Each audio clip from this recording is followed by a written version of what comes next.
प्रभु यीशु मसीह के मधुर और मीठे नाम में आज दिनांक 18 सितंबर दिन सोमवार को आप सब श्रोताओं का हम स्वागत करते हैं। आज के दिन के लिए वचन जो कि लिया गया है इफिसियों की पत्री उसका 4 अध्याय पहला पद। वचन ये कहता है, सो मैं जो प्रभु में बंधुआ हूँ तुमसे विनती करता हूँ कि जिस बुलाहट से तुम बुलाए गए थे उसके योग्य चाल चलो। प्रियो, यह महत्वपूर्ण है कि प्रभु के प्रत्येक लोगों को प्रभु के स्वर्गीय बुलाहट के योग्य चलना चाहिए। प्रभु ने हमें बड़ी बुलाहट से बुलाया है, अनंत काल स्वर्गीय सिंहासन और स्वर्गीय आशीषों को प्राप्त करने के लिए बुलाया है। आपको हमको एक सेवा पूरी करने के लिए बुलाया है। प्रभु ने हमें इसलिए चुना है कि हम अपने जीवन में उसके बुलाहट के योग्य चाल चलें। प्रकाशित वाक्य 19 अध्याय के 9 पद में वचन कहता है, धन्य वे जो मेमने के विवाह के भोज में बुलाए गए। विवाह की भोज की तैयारी परमेश्वर कर रहा है और हम धन्य हैं जो उसमें बुलाए गए हैं। इसलिए उस बुलाहट के अनुसार हमारा आचरण होना चाहिए, उस बुलाहट के अनुसार हमारा चाल चलन होना चाहिए।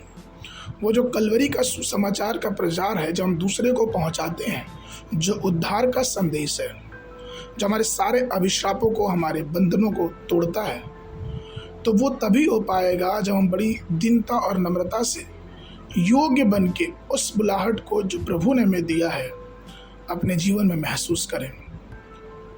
रोमियो में पौलुस रोमियो की पत्री पहला अध्याय 16 पद में इस प्रकार से कहते हैं, क्योंकि मैं सुसमाचार से नहीं लजाता, इसलिए कि वो हर एक विश्वास करने वालों के लिए, पहले तो यहूदी फिर यूनानी के लिए उद्धार के निमित्त परमेश्वर की सामर्थ्य। दूसरा कुरिन्थियों में पौलुस कहते हैं 4:4 में, मसीह की महिमा की सुसमाचार की ज्योति जो परमेश्वर का प्रतिरूप है।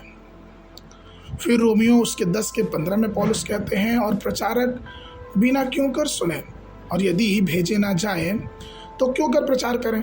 जैसा लिखा है कि उनके पांव क्या ही सुहावने हैं जो अच्छी बातों का सुसमाचार सुनाते हैं। तो प्रियो, हमें चाहिए कि हम जिस बुलाहट के लिए बुलाए गए हैं उसमें हम बड़ी ईमानदारी के साथ रहें। जिस प्रकार से अगर हम किसी विदेशी धरती पे जाते हैं तो हमको उस विदेशी नियमों को पालन करना है जिस देश में हम जाते हैं, अन्यथा हमको दंड का सामना करना पड़ेगा। ठीक उसी प्रकार से जब हम स्वर्ग राज्य की तैयारी करते हैं तो हमको उसके नियमों को पालन करना पड़ेगा। जैसे कि वचन कहता है मत्ती उसके 5:3 पद में कि धन्य है वे जो मन के दीन है, क्योंकि स्वर्ग का राज उन्हीं है। अर्थात प्रभु के राज्य में प्रवेश करने का सबसे पहला जो साधन है वो नम्रता है। मत्ती 25:34 में वचन कहता है कि हे मेरे पिता के धन्य लोगों, आओ उस राज्य के अधिकारी हो जाओ जो जगत की उत्पत्ति से तुम्हारे लिए तैयार है।